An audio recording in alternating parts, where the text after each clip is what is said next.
The emptiness struck me first. Where my solid oak desk once stood, there was nothing but clean carpet marks. My diplomas and client appreciation plaques that had lined the walls, gone. The custom bookshelf I'd installed with my own hands had vanished, along with 5 years of carefully collected reference materials. I shifted my 3-month-old daughter Elena against my shoulder, her tiny body warm against the sudden chill I felt. There, in the trash can by what used to be my doorway, lay my nameplate. Paige Lambert, Senior Investment Advisor, peeked out from beneath crumpled sandwich wrappers and empty coffee cups. My daughter made a small noise, and I adjusted her blanket. 12 weeks. I'd been gone just 12 weeks to bring her into the world. "Paige, welcome back!" Dean's voice boomed behind me with manufactured enthusiasm. He stood with Lynette from HR hovering beside him, both wearing expressions that didn't match their tones. "You're looking well." "My office is gone," I said, my voice steadier than I felt. "Where are my things?" Dean cleared his throat.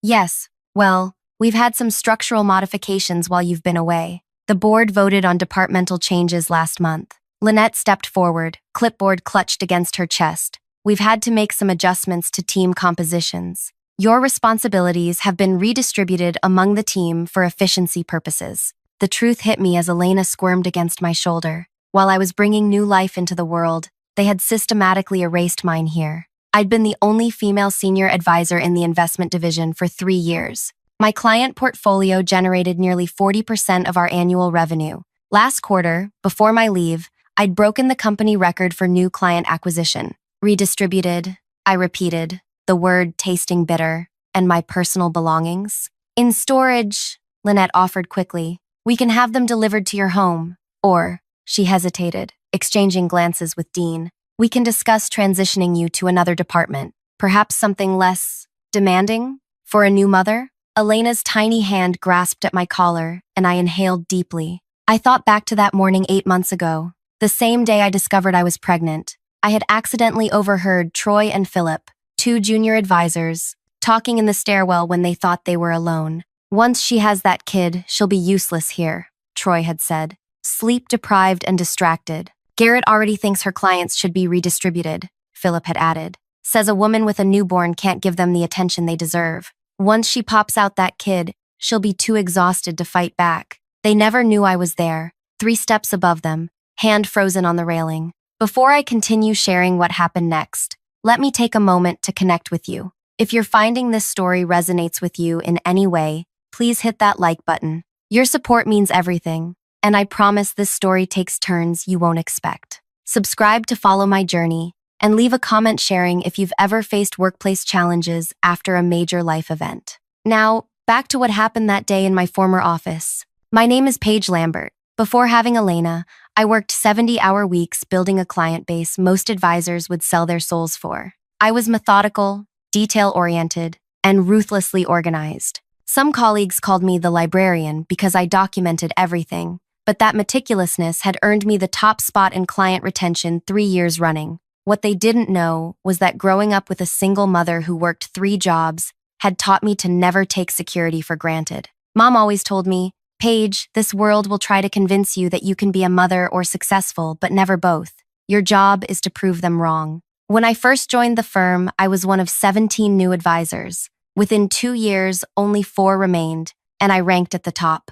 When I was promoted to senior advisor, Dean had clapped me on the back and said, "Who would have thought the quiet girl would outlast them all?" I'd built my reputation carefully. While others took extended lunches and talked sports with Garrett, I stayed at my desk researching investment trends and making calls. My clients trusted me because I never overpromised and always delivered. Many were women who'd inherited wealth or built businesses. Clients the male advisors often overlooked or patronized. The promotion to the corner office 3 years ago had come with resistance. Troy and Philip had joined around that time, both from prestigious business schools, both with connections to board members, both clearly expecting to leapfrog me. When I got the promotion instead, the tension became palpable.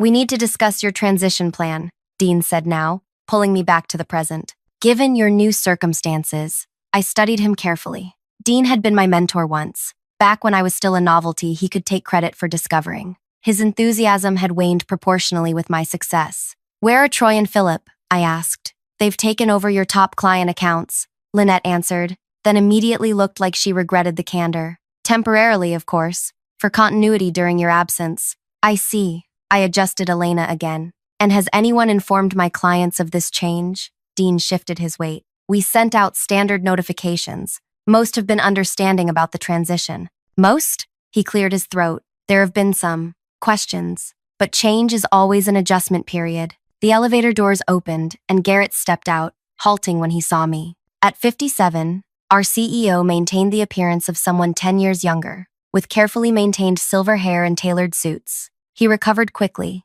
striding toward us with practiced confidence. Paige, what a surprise. We weren't expecting you until next week. My leave ended yesterday, I replied, bouncing Elena gently as she began to fuss. I emailed last week to confirm my return date. Garrett's smile tightened. Must have missed that. How's motherhood treating you? Wonderfully. Elena is thriving. I looked pointedly at the empty space that was once my office. Unlike my career, apparently. Garrett chuckled, though his eyes remained cold. Now, nobody's saying your career isn't important. We simply made necessary adjustments while you were focused on more. Domestic matters, I repeated. You mean exercising my legally protected right to maternity leave while recovering from bringing a human into the world? Lynette stepped forward, clearly sensing danger. Perhaps we should continue this discussion in the conference room? Paige, would you like some tea? Water? What I'd like, I said quietly, is an explanation of how 12 weeks of leave resulted in the complete elimination of my position. The three exchanged glances, a silent conversation passing between them. Finally, Garrett sighed. Look, Paige, business doesn't stop for personal milestones. The market shifted. Client needs evolved. Troy and Philip showed initiative by stepping up to cover your absence, and they've formed strong relationships with your clients. The board, I interrupted. When did the board meet to discuss restructuring my department? 6 weeks ago, Dean answered. It was an emergency session. 6 weeks after I'd given birth, when I was still healing, barely sleeping, learning to breastfeed, when they thought I was too overwhelmed to notice or respond. I see, I said, my voice controlled despite the anger building inside me. And was anyone going to inform me before I showed up today? We were planning to call you this week, Lynette said quickly, to discuss transition options. We have several paths forward that might better accommodate your new lifestyle. My new lifestyle, I echoed.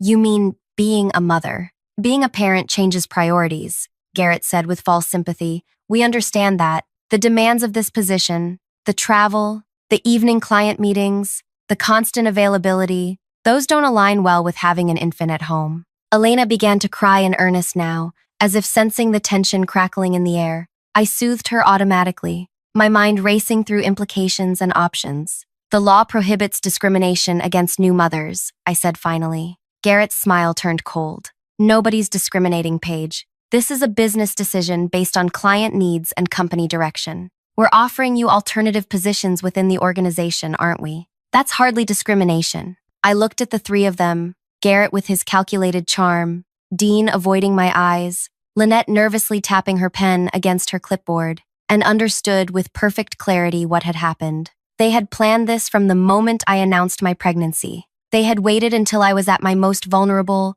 sleep-deprived, and adjusting to motherhood, to dismantle everything I'd built. They expected tears, perhaps a resignation letter. Maybe they thought I'd gratefully accept some diminished role with flexible hours and half the pay. What they didn't know, I hadn't just been preparing for motherhood during those 9 months. I need to feed my daughter, I said finally. Is there somewhere private I can go? Lynette looked relieved at the change of topic. Yes, of course. We can use the small conference room. It's empty right now. Thank you. And after that, I'd like to collect my personal belongings. Of course, Dean said quickly. I'll have someone bring them up from storage. As I followed Lynette down the hallway, I caught sight of Troy watching from his office. My former client's files spread across his desk, a smug smile playing at his lips when he saw me with the baby. Philip emerged from what had clearly become his new office, surprise registering when he saw me. Paige, you're back. With your baby, he said, unable to keep the disapproval from his voice.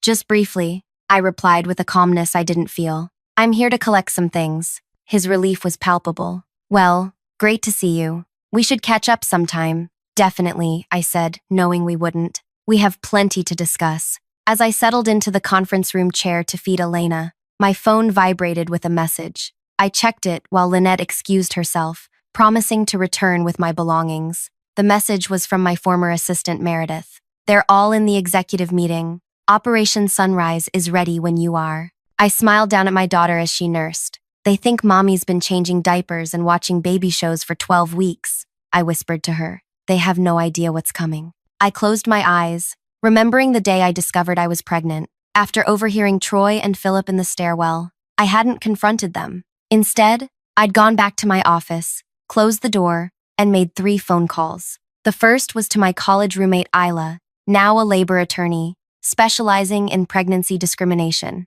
The second was to my client Valerie, who owned the building across the street. The third was to Meredith, the assistant I shared with 2 other advisors. I need every email, every memo, every performance review from the last 3 years, I'd told Meredith, and I need you to document everything that happens while I'm gone. Now, 8 months later, with Elena peacefully nursing, I scrolled through my messages. Meredith had been meticulous, sending daily updates disguised as baby advice emails. Every decision made about my clients, every meeting where my name was mentioned, every comment about my maternity leave, all documented with dates and participants. A knock at the door interrupted my thoughts. Lynette entered with a cardboard box. Here are your personal items, she said, placing it on the table.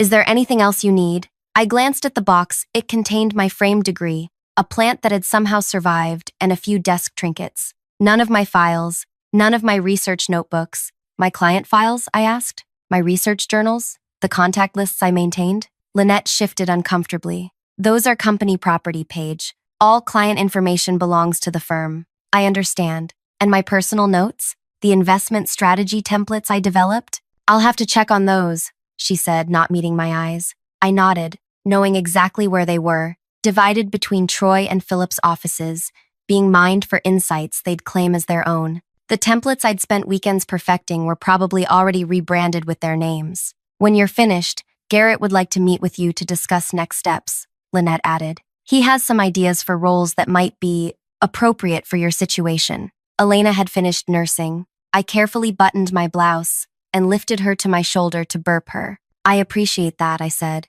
Would you mind holding her for a moment? I need to get something from my bag. Lynette looked panicked at the suggestion, but social conditioning won out over her discomfort. She awkwardly accepted Elena, holding her as though she might shatter. Support her head, I instructed, hiding my amusement as I reached for my bag. I retrieved my phone and snapped a photo of the box containing my belongings. Evidence, I thought silently. Then I pulled out a thick manila envelope. What's that? Lynette asked, relief washing over her face as I took Elena back. Just some paperwork I need to review with Garrett, I said. Shall we? We walked to Garrett's corner office, the one I'd been on track to earn before my pregnancy. Through the glass walls, I could see Troy and Philip already seated at the small conference table inside, looking smug and proprietary. Garrett stood as we entered, gesturing to a chair. Paige, thank you for joining us. Troy and Philip are here to help smooth the transition. How considerate, I said, settling into the chair with Elena against my chest.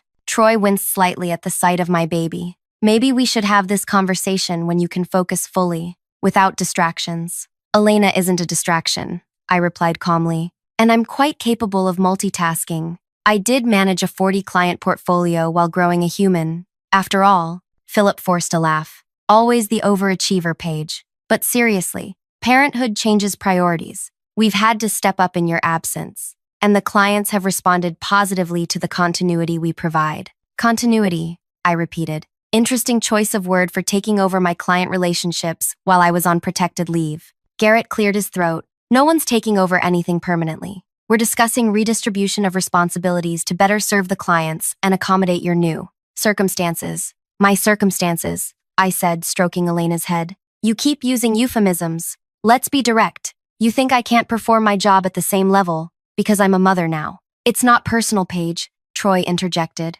It's business. Clients need advisors who are available nights, weekends, whenever markets shift, with a baby. Did any of you actually ask my clients what they wanted? I interrupted. Or did you just assume they'd prefer male advisors without family obligations? Uncomfortable glances were exchanged. Garrett leaned forward, steepling his fingers. Paige, we have a compromise to offer. We've created a new position, Parent-Friendly Client Relations Coordinator. Reduced hours, minimal travel, focus on maintaining existing relationships rather than building new ones. It's perfect for someone in your position. And the compensation? I asked. Troy studied his hands. Philip suddenly found the view fascinating. Garrett cleared his throat again. There would be an adjustment, naturally, given the reduced hours and responsibilities. Base salary with minimal commission structure, but excellent benefits. Full health care for you and your daughter. I nodded slowly, bouncing Elena gently as she began to fuss.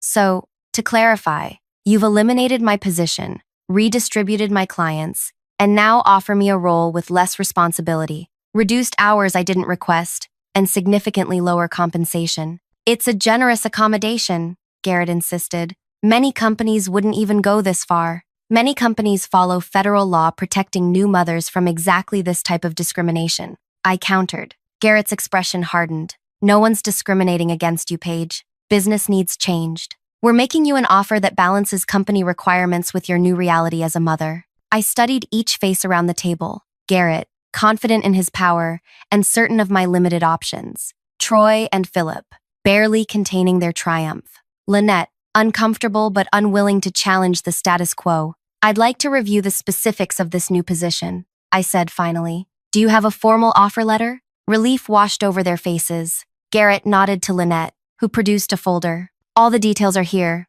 she said, sliding it across the table. Take your time reviewing it. I opened the folder with one hand, scanning the document inside while continuing to soothe Elena. The compensation was worse than I'd anticipated, a 60% reduction from my previous salary, with minimal benefits and a probationary period as though I were a new hire. I see, I said, closing the folder. And what happens if I decline this generous offer? The temperature in the room seemed to drop several degrees. Then we would process your separation from the company, Garrett said carefully. Standard severance, of course, which would be 2 weeks, as per company policy for voluntary separations. I nodded, letting silence fill the room until it became uncomfortable. Then I reached for the manila envelope I'd brought. Before I respond to your offer, I'd like to share some information with you. I slid out several documents, passing copies to each person. These are transcripts from recorded conversations between various members of management discussing my role and maternity leave. Troy's face paled as he scanned the first page. Philip swallowed hard. Garrett's expression remained neutral, but his knuckles whitened as he gripped the papers. Where did you get these? Garrett demanded. Do you recognize your voice on page 3, discussing how to ease the mommy out without triggering a lawsuit? I asked instead of answering. Or Troy, your comments on page 5 about how pregnancy is the perfect opportunity to redistribute her client base. Lynette was scanning the documents with increasing alarm. This doesn't look good. It gets worse, I said, pulling out another set of papers. These are statements from 15 of my clients, documenting how they were told I had chosen to step back from my career to focus on family and that I recommended Troy or Philip as their new advisors. Interesting, since I was never consulted about any client reassignments. This is absurd, Garrett blustered, but his confidence was cracking. Those clients are company assets. We have every right to reassign them as needed for business purposes.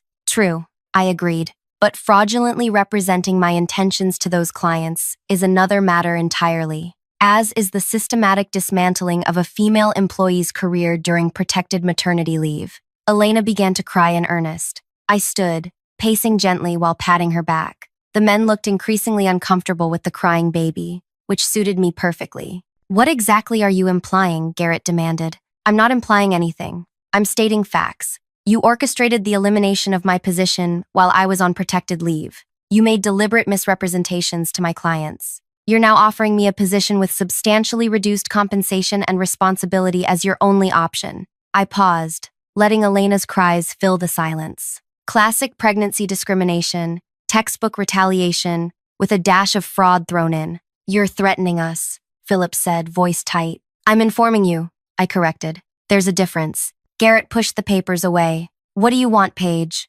More money in the new position? An extra week of severance? Let's be reasonable here. I almost laughed at his definition of reasonable. Instead, I reached into the envelope again and removed a final document, sliding it across the table. What's this? Garrett asked, not touching it. A courtesy, I replied. I've filed a formal complaint with the Equal Employment Opportunity Commission, They've agreed to fast-track the investigation given the substantial evidence. This is your copy. The blood drained from Garrett's face. You've gone outside the company? Without even trying to resolve this internally? Like you resolved my employment situation internally? Without my knowledge or input? I countered. But the EEOC complaint is just the beginning. I sat back down, managing to quiet Elena with gentle bouncing. The room was completely silent now, all eyes on me. Valerie Banks, I said softly. Remember her? My client who manages the Hudson Valley Retirement Fund? She's very interested in how female employees are treated here,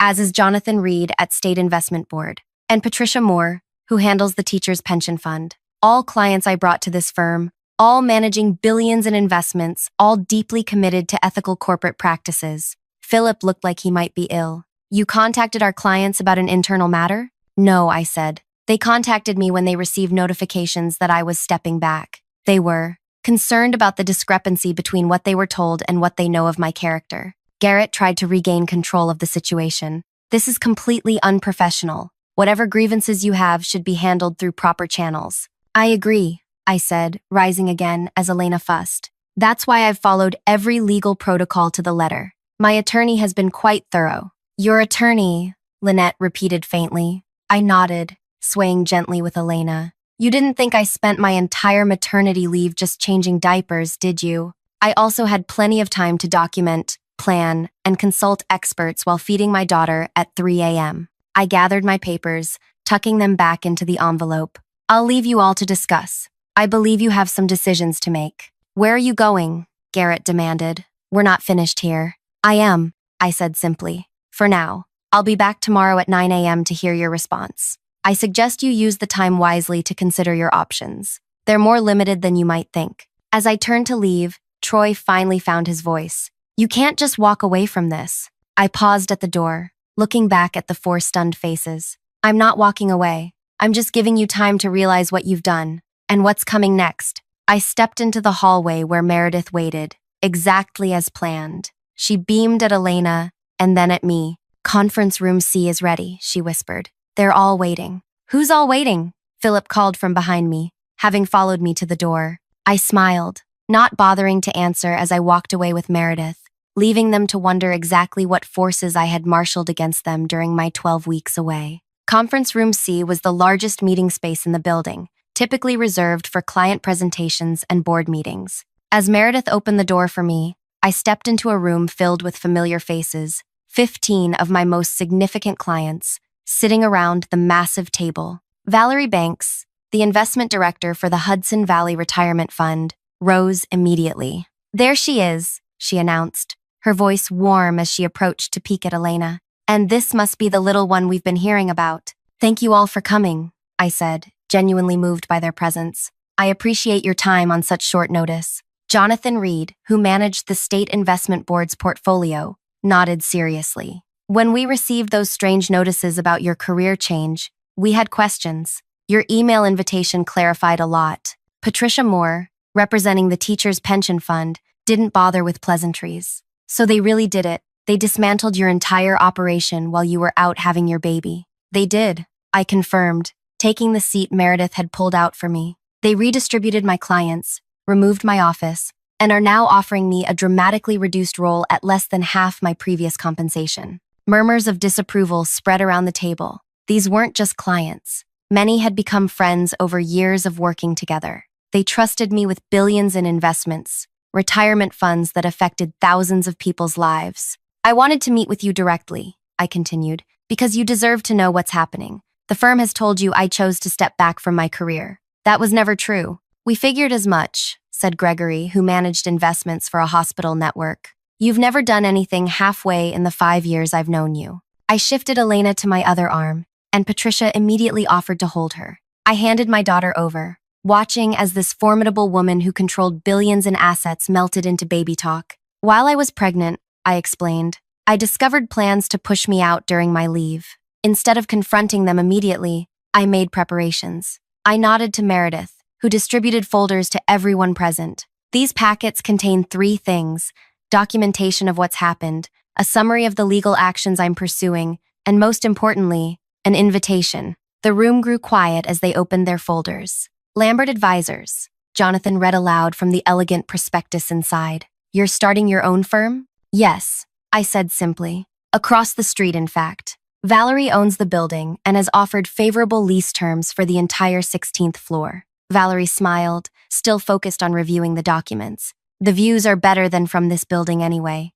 This is more than just a new business announcement, I continued. It's an opportunity for each of you to decide where you want your investments managed. My departure from this firm will be finalized this week, one way or another. You're under no obligation to follow me. Your contracts are with the firm, not with me personally. Gregory leaned forward. Unless we execute these transfer request forms included in your packet. Precisely, I nodded. Those forms legally authorize the transfer of your accounts to Lambert Advisors, effective immediately upon submission. And you already have all regulatory approvals? Patricia asked, professional even while making faces at my daughter. Everything was finalized last week. I confirmed. My registration as an independent advisor was approved. Compliance requirements met. Office space secured. My team is ready to ensure a seamless transition. Your team? Jonathan raised an eyebrow. The door opened again, and Meredith ushered in 5 people. My carefully selected team,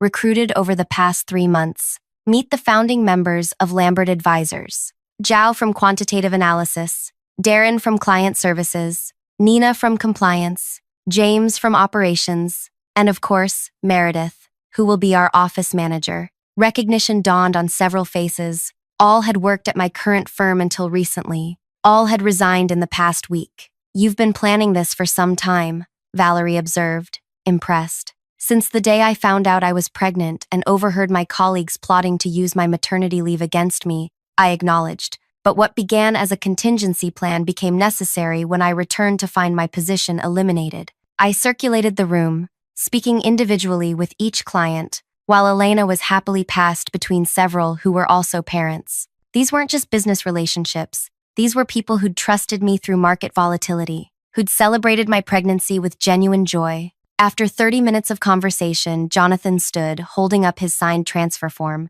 I've seen enough. My board has authorized me to maintain our relationship with Paige, regardless of where she works. We're transferring our accounts. One by one, each client followed suit. 15 transfer forms, representing over $3.8 billion in assets, were collected by Meredith and placed in a leather portfolio. You understand this represents over 60% of your former firm's managed assets, Gregory pointed out. This will devastate them. I understand completely, I replied, but my responsibility has always been to provide the best service to you and your beneficiaries, not to protect a company that discriminated against me. The meeting concluded with handshakes and arrangements for follow-up discussions. As the clients filtered out, Valerie stayed behind. Your timing is impeccable, she noted. The merger they've been pursuing with Atlantic Capital? What about it? I asked, taking Elena back from Patricia as she departed. I sit on Atlantic's board, Valerie said with a slight smile.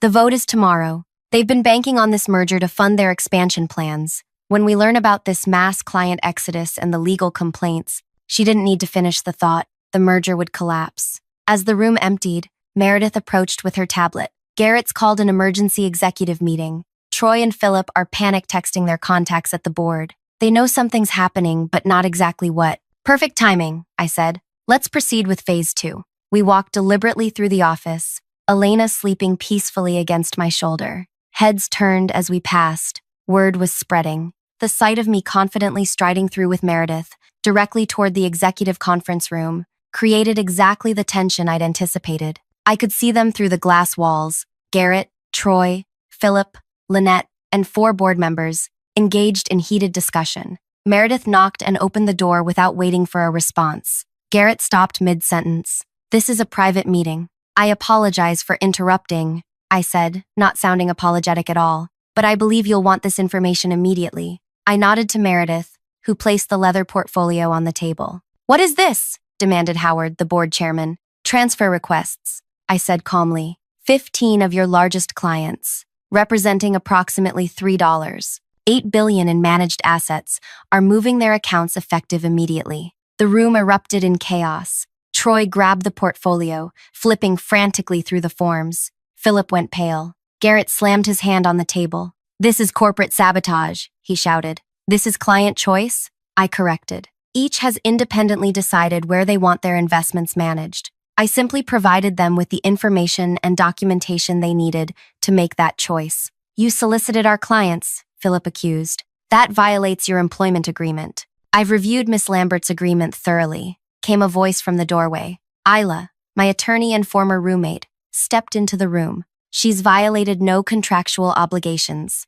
Clients have the right to know when their advisor has been removed from their accounts under false pretenses. Howard turned to Garrett. What is she talking about? What false pretenses? They told my clients I had chosen to step back from my career to focus on motherhood, I explained. That was never true. I was pushed out while on protected leave, my office dismantled, my position eliminated, all in violation of federal law. Howard's expression darkened as he turned to Garrett. Is this accurate? Garrett attempted damage control. This is a gross mischaracterization of standard business restructuring. We have recorded conversations, I interrupted, emails, witness statements, and now 15 major clients who can testify to what they were told about my departure. The board members exchanged alarmed glances. One of them, Barbara, whom I'd always respected, turned to me. Where are these clients going exactly? To Lambert Advisors, I replied.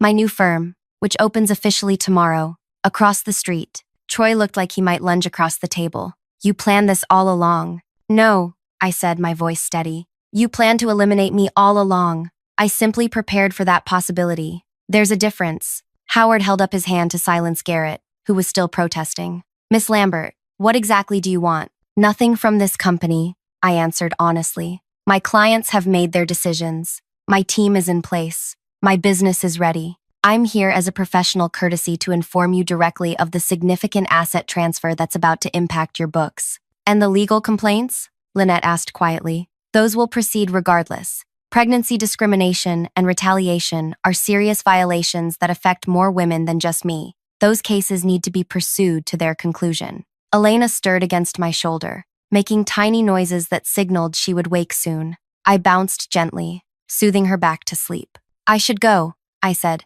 My daughter needs to be fed and I have a business to run. I turned to leave but paused at the door. Oh, and you should know, Atlantic Capital's board votes on your merger tomorrow. Valerie sends her regards. The blood drained from Garrett's face. Valerie Banks is one of the clients leaving? She's also on Atlantic's board, I confirmed. Interesting coincidence. I left them in stunned silence, walking out with Isla and Meredith flanking me. As the elevator doors closed behind us, Isla finally allowed herself to smile. That was the most professionally delivered destruction I've ever witnessed, she said. It's not destruction, I corrected her. It's consequences. The next morning, I stood in my new office across the street, watching through floor-to-ceiling windows as chaos unfolded in my former workplace. Elena was happily cooing in the bassinet I'd placed near my desk. The office nursery was still being finished. Meredith entered with a tablet displaying news headlines, Atlantic Capital withdraws from merger talks, and Mass Client Exodus Rocks Investment Firm. The board called an emergency session, she reported. Garrett, Troy, and Philip have been placed on administrative leave pending investigation. I nodded, feeling not triumph but vindication. And our clients? All transitions proceeding smoothly. The teams handling everything beautifully. I lifted Elena from her bassinet, holding her up to see the view of the city. See that, little one? That's what happens when people underestimate a mother. The phone rang, another client calling to inquire about transferring their account. As I prepared to take the call, I caught sight of Garrett exiting the building across the street, cardboard box in hand, security escort beside him. I hadn't just returned from maternity leave with unexpected papers. I'd returned with a complete solution, my own company, my loyal clients, my dedicated team. They thought 12 weeks of maternity leave had made me vulnerable. Instead, it had given me time to build something better. Lambert Advisors. I answered the phone, watching as Garrett looked up toward my window. Our eyes met briefly across the street. I smiled and turned away. How may I help secure your financial future today? If you've ever faced workplace discrimination or been underestimated because of your personal choices, I hope this story reminds you of your power to rewrite the rules. Sometimes the best revenge isn't just proving them wrong, it's building something better right next door. If this resonated with you, please share your own stories of professional resilience in the comments. Subscribe to follow more journeys of determination. And remember, the most powerful response to underestimation is exceptional success. Thank you for listening to my story.